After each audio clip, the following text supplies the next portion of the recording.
Pode aplaudir o Senhor.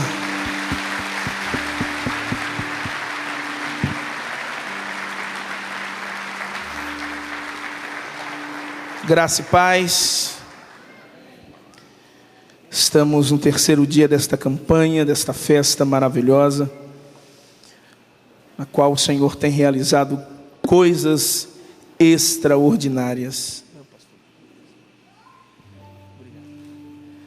Abra sua Bíblia na carta do apóstolo Paulo aos Gálatas, no capítulo 5 e versículo 13, parte A.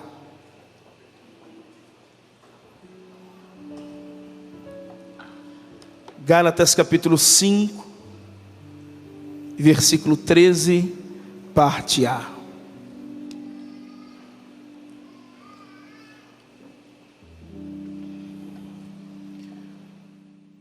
Diz assim um texto: porque vós, irmãos, fostes chamados à liberdade. Vou ler mais uma vez só a parte A.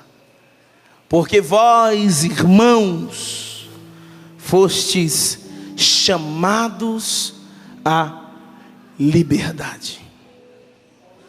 Esse texto, ele me dá duas sensações, dois sentimentos.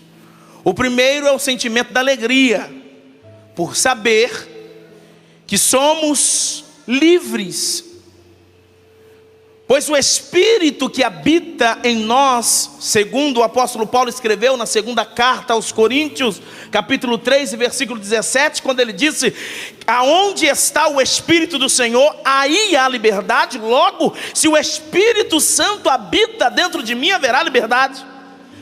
Esta é a primeira sensação, é o primeiro sentimento que eu tenho, é de alegria, de saber que aquele que habita em mim causa liberdade em minha vida, amém?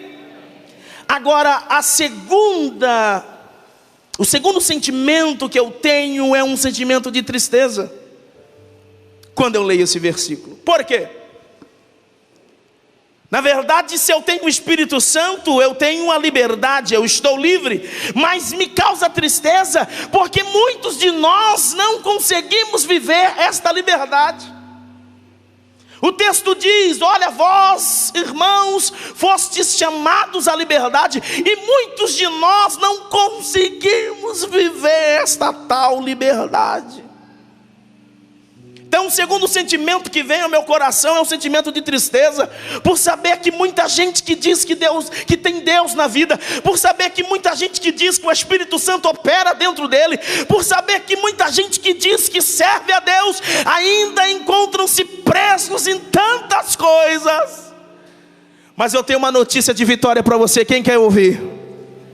A notícia de vitória é: hoje, mais uma vez, o Senhor vai mostrar para você que você é livre. E tudo que amarra, que aprisiona, que leva cativa a tua vida, pelo poder que opera através do nome de Jesus, serão destruídos nesta noite. E se assim você deseja e almeja, levante as tuas mãos e glorifique aquele que causará liberdade em nossa vida. Aleluia! Eu separei 3 marcas de alguém que é liberto. 3 marcas, 3 características que demonstram se eu sou liberto. Muitas pessoas dizem que são libertas, mas de fato não são. E nessa madrugada, o Senhor me visitou em sonhos, e toda essa mensagem que eu estou pregando, ou que irei pregar, ou que o Espírito Santo dará liberdade que eu pregue nesta noite, o Senhor me revelou na madrugada em sonhos. Por isso eu tenho certeza que Deus vai realizar uma obra suprema em tua vida, pois aprove Ele falar desta maneira nesta noite. Toda pessoa que é livre carrega consigo 3 marcas. São indispensáveis para aqueles que dizem que são livres. E a primeira marca se chama superação. Diga comigo, superação. Só foi um ensaio, agora para valer. Primeira marca de alguém que é livre: superação. Superar o que, pastor Samuel? Superar os fracassos da vida. Várias pessoas que frequentam igrejas, como por exemplo a nossa, dizem que amam o Senhor, dizem que são felizes, dizem que são livres, mas quando fazem uma retrospectiva de sua vida, ele começa a perceber que teve fracassos em vários setores de sua vida, e esses fracassos até hoje dominam o seu coração. E deixa eu dizer algo bem importante para vocês, sem medo de errar: o sentimento de fracasso traz o espírito da inferioridade. Vou repetir: o sentimento de fracasso traz consigo o espírito da inferioridade. E tem várias pessoas aqui nesta noite que dizem que são crentes, dizem que são de Deus, e eu acredito em tudo isso, mas carregam em si o espírito da inferioridade, aquele espírito que diz: eu não vou conseguir, eu não vou dar um passo para frente, eu não vou conseguir conquistar, minha vida é um fracasso, eu não sirvo para nada. Ei, santo de Deus, ei, mulher e homem de Deus, levanta a tua cabeça. Você é livre para superar todos os seus fracassos. A Bíblia conta a história de um homem chamado Caim, que infelizmente não conseguiu superar os seus fracassos.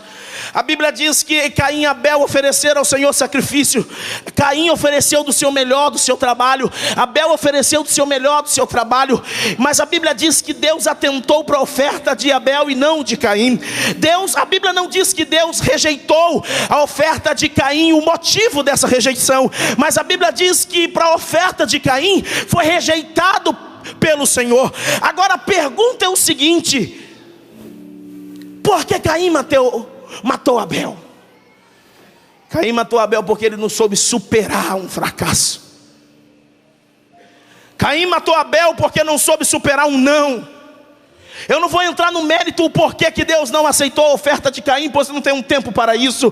Mas eu só quero que você entenda o seguinte: Caim só se levantou contra o seu irmão porque ele não soube superar um fracasso. Ah, querido, quando eu não consigo superar um não da vida, quando eu não consigo superar uma rejeição na vida, quando eu não consigo superar um fracasso, eu começo a autodestruir a minha vida. E não somente a minha vida, eu começo a destruir a vida de outras pessoas.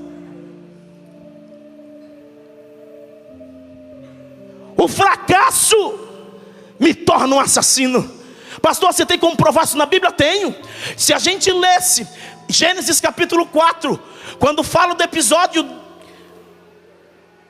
de Caim e Abel, quando Deus vai falar com Caim antes que ele cometesse o assassinato, Deus fala assim para Caim: Caim, por que decaiu o teu semblante? Por que está irado? Agora vem a bomba.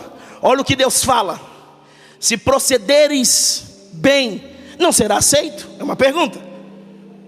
Agora vamos analisar exegeticamente o texto. A Bíblia não diz que Deus disse: se procederdes, se você tivesse procedido bem, não seria aceito? Não é essa a pergunta. A pergunta não está inclinando para o passado, Wagner. A pergunta está inclinando para o futuro. A pergunta foi: se procederes, futuro, bem, não lhe será aceito? Sabe o que Deus estava falando para Caim, pastor Sérgio? Caim, não deu certo a primeira, corre atrás da segunda chance. Fracassou na primeira, filho, luta, faz de novo. Recebeu um não na primeira, filho, não desista. O não precisa fortalecer a tua alma. Deus quis dizer para Caim: Caim, supera o fracasso. Se você proceder bem, não será aceito. Você vai analisar em casa esse texto. O texto fala de algo futuro. Deus falando para ele: Caim, se você fizer de novo, Caim, eu vou aceitar a tua oferta. Ei, querido, eu como profeta de Deus nesta noite, eu tenho algo lindo do Senhor para te falar. Não desista porque você recebeu um não da vida. Não desista porque você fracassou em alguma área da tua vida. Diz o Senhor nesta noite: faça de novo. novo, faça melhor, continue, pois eu vou aceitar a tua oferta. Uma pessoa que é livre de verdade, ele supera o fracasso. Diga para esse querido que está do teu lado: aprenda a superar o fracasso. Segunda marca de alguém que é livre: resistência. Diga comigo: resistência. Quem é livre de verdade resiste às tentações. Quem é livre de verdade resiste às tentações. E eu lembrei de Jó, quando o próprio Deus testemunha sobre Jó. Satanás, observaste meu servo Jó? Ele é um homem temente, justo. A Bíblia não diz, mas eu creio que Deus deve ter feito assim: ó, e se desvia do mal. Eu não vou falar do temor e nem da justiça, eu vou falar do se desviar. Quem é livre de verdade resiste à tentação. Presta atenção, o próprio Deus está dizendo para Satanás: o homem que eu tenho lá embaixo, chamado Jó, ele é tentado todo dia. O pecado bate em sua porta todo dia. Mas sabe o que ele faz? Ele se desvia dessas tentações. Agora presta atenção: eu não conseguirei desviar de algo que vem pelas costas, porque eu não estou vendo. Sim ou não? Se alguém vier por trás de mim e me der um soco por trás, um tiro, eu não vou saber, pois eu não estou enxergando. Eu só consigo me desviar daquilo que vejo. Pastor, não entendi. Agora você vai entender o mistério que está no livro de Jó. Quando Deus disse que Jó se desviava do mal, você só se desvia de algo que você enfrenta. Você só se desvia de algo que você está vendo.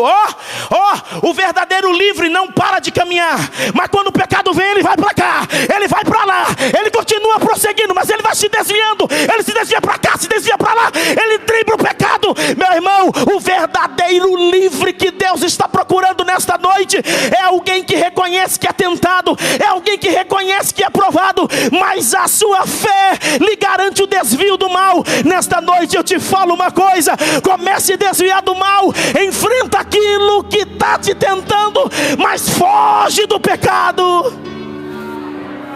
O verdadeiro livre: eu sei que estou sujeito a pecar, eu sei que estou sujeito a cair, mas se eu sou livre de verdade, o mal pode vir contra mim, eu vou até ele, mas vou me desviando de todo o seu ataque. Pega na mão desse irmão que está do teu lado e fala assim: você é livre?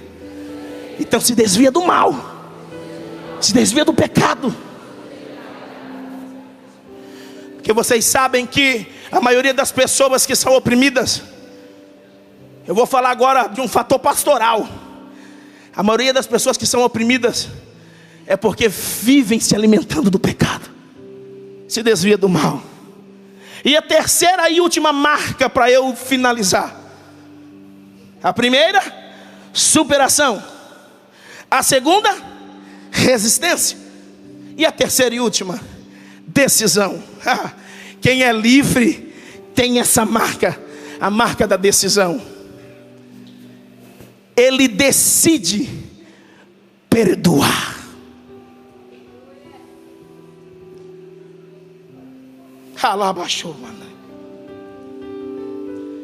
Eu não acredito em um cristianismo que o ressentimento tem mais poder do que o perdão. E eu vou falar de um homem que muita gente chama de covarde: Jonas. Eu já ouvi várias pregações, vários estudos dizendo: Jonas foi um covarde. Deus mandou ele para Nínive e ele foi para Tarso. Jonas é um covarde. Tarse. Jonas é um covarde. Não, Jonas não foi um covarde. Jonas era um homem que estava doente com uma doença chamada ressentimento.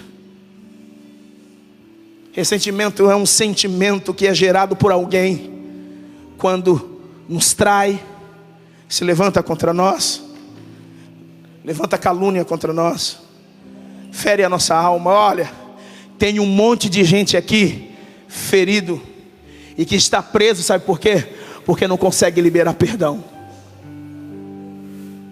Deus então fala: Jonas, vai para Nínive. Na primeira oportunidade ele vai para o porto e vai para outra cidade. E a Bíblia diz que ele vai para outra cidade com uma passagem para outra cidade. A Bíblia diz que ele entrou no navio, e do navio ele foi para o porão do navio. Olha, meu irmão, a Bíblia diz que ele estava decidido a ir ao lado contrário da vontade de Deus. Então Deus, todo mundo sabe a história, envia uma tempestade, o navio está quase virando. Lança-se a sorte, e a sorte cai em cima de quem? De Jonas. E de repente, o que me deixa mais triste, pastor Anéia, é o que Jonas fala para aqueles marinheiros. Ele fala assim: ó, vocês não precisam se preocupar, o problema sou eu, me pega e me joga no mar. Que lindo, quem acha lindo isso que Jonas falou? Quem acha? Eu não acho. Sabe por quê? Porque quando eu leio isso na Bíblia, eu fico muito triste por saber que tem pessoas que preferem a morte do que perdoar. Sabe o que Jonas estava dizendo? Me lance no mar, eu prefiro morrer do que ir para aquela cidade pregar o evangelho. Agora eu te faço uma pergunta: por que Jonas preferia morrer? Ele desejava morrer ao lugar de ir pregar em Nínive. No lugar de ir pregar em Nínive, ele tinha preferência da morte. Agora eu vou te responder. Quem dominava a cidade de Nínive era um povo que se chamava Assírio. Era um grande império que se chamava Assírio. Esse império levou a tribo do norte de Israel a cativo para Samaria. E sabe o que este império chamado Assírio fez com os israelitas da tribo de Judá, da tribo do norte? Eles pegavam as judias que estavam grávidas, sem anestesia, sem nada, abriam a sua barriga, seu ventre, tirava o bebê, não importava o tempo de gestação, tirava aquele bebê, tirava aquele feto, colocava um gato vivo e costurava. Eles pegavam os judeus, prendiam em um tronco, e em suas costas colocavam 2 ganchos, e 2 assírios, covardes, sanguinários, sem sensibilidade, puxava a pele daquele judeu até o cara morrer de dor. Vai chamar Jonas de covarde ainda? Pegavam as filhas e violentavam na frente de seus pais. Vai chamar Jonas de covarde ainda? Aí Deus vem e fala assim: pastor Ronaldo, Jonas, vai pregar para aquele povo, Jonas. Jonas, vai levar meu nome para aquele povo, Jonas.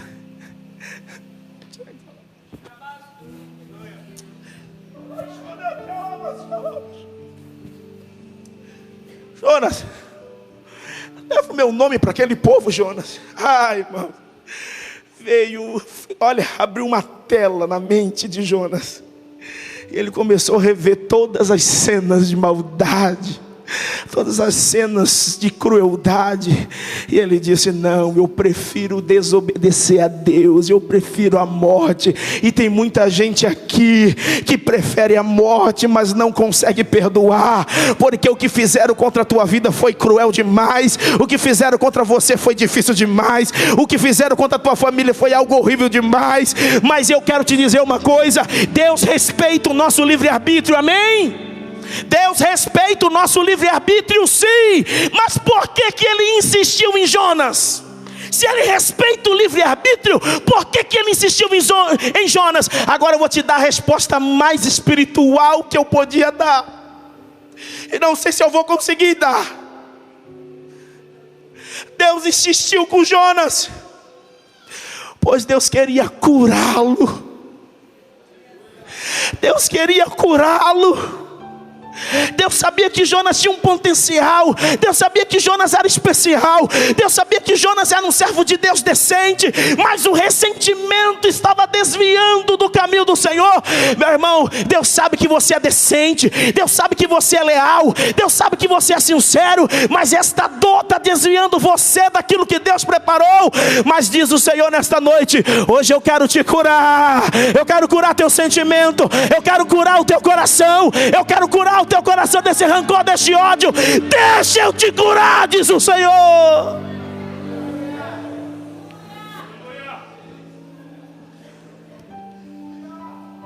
Decisão. Quando lançam Jonas no mar, Deus providenciou um táxi.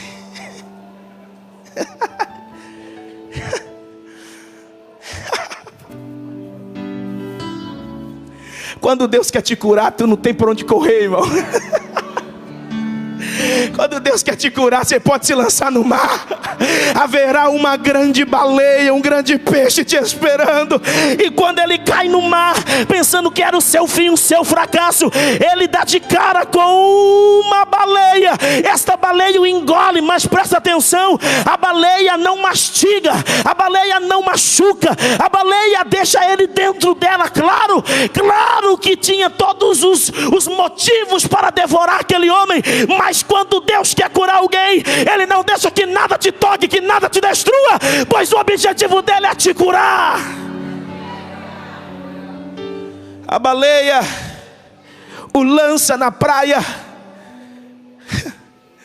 e Jonas começa a andar. Agora presta atenção, antes de lançar é o detalhe da decisão, que é aqui que eu termino. A baleia só o colocou na praia porque dentro do ventre da baleia Jonas disse: Senhor, vou falar nas minhas palavras, dai-me uma segunda oportunidade. Senhor, eu vou enfrentar aquilo que me machuca. Então a baleia o lança na praia. Ele vai pregar em Nínive, e toda aquela cidade se converte ao Senhor. Eu finalizo aqui agora dizendo: você é livre? Quem é livre? Aí deixa eu te fazer uma perguntinha. Você tem superado os teus fracassos? Você é livre? Você tem se desviado do mal, do pecado? Você é livre? Você tem decidido perdoar? Você é livre? Dê um grito de liberdade nesta noite. Dê um grito de liberdade contra o fracasso. Dê um grito de liberdade contra o ressentimento. Dê um grito contra tudo aquilo que está bloqueando a tua liberdade. Eu sei que você tem todas as razões possíveis para não perdoar. Eu sei que você tem todas as razões possíveis para não querer falar. Eu sei que você tem todas as razões possíveis para colocar do lado de fora. Eu sei que você tem todas as razões possíveis para dizer: eu não quero mais. Mas deixa eu te dar uma razão que pode mudar a tua mentalidade. Segura aí, pastor. Vou dar uma razão para eles. Ó. Foi na cruz, onde o dia eu vi meus pecados castigados. Quer mais razão do que essa? Foi ali pela fé.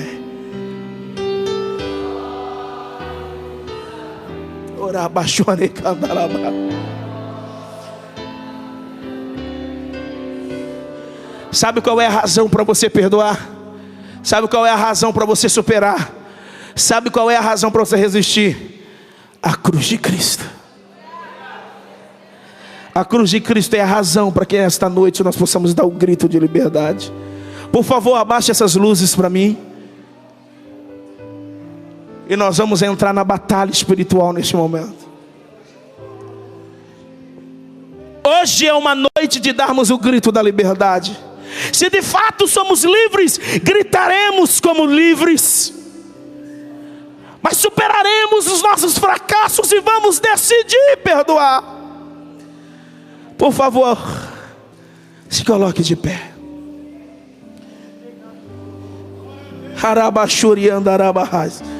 Convido todos os pastores aqui na frente. Por favor. Como foi dito, nós estamos trabalhando de equipe. Eu sei que é difícil superar muitas coisas, mas a cruz de Cristo garante que eu consigo superar.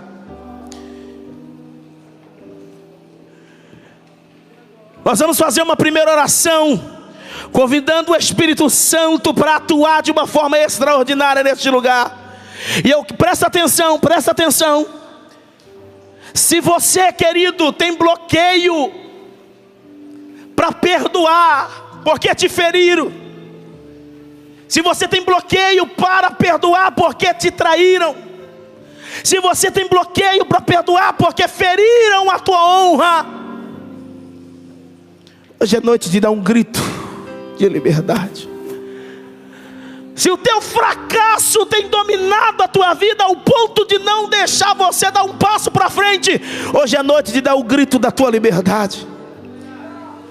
Feche os teus olhos. Convidemos o Espírito Santo.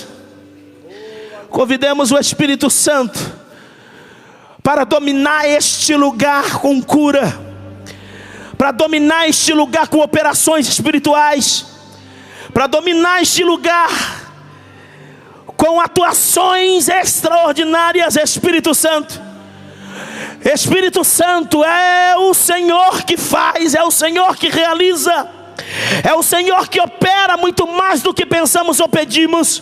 Por isso te convidamos mais uma vez, Mestre, Senhor de nossa vida, habitante de nosso coração, toma este lugar com a tua presença, ao ponto de curar, ao ponto de libertar, ao ponto de colocar livres aqueles que estão cativos.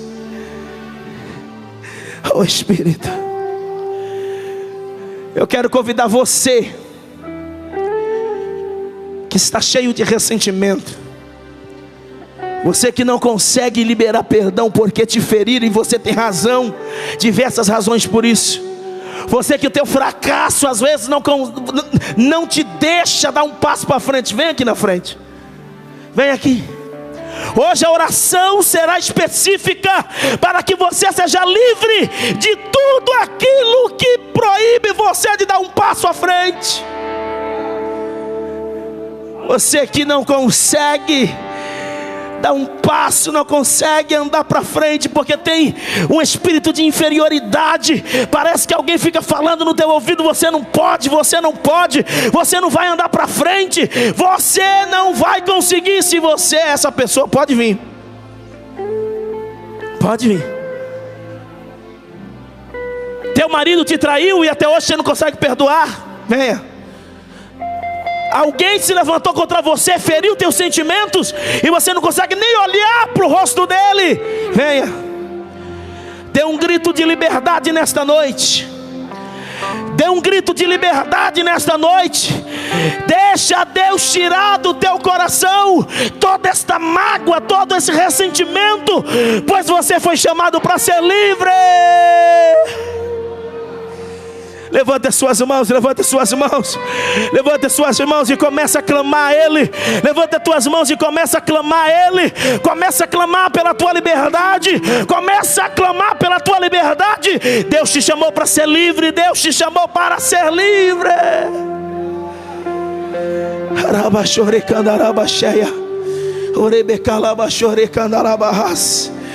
Os pastores já começam a colocar as mãos. Se porventura houver necessidade de ir para a tenda, envia para a tenda. Envia para a tenda. Quem disse que você não pode ser livre desse mal? Quem disse que você não pode ser livre desse sentimento que está maltratando o teu coração? Quem disse que você não pode perdoar teu pai? Quem disse que você não pode perdoar tua mãe? Quem disse que você não pode perdoar aquele amigo que te traiu? Quem disse que você não pode perdoar aquele que te ofendeu? Hoje é noite de liberdade. Hoje é noite de ser livre.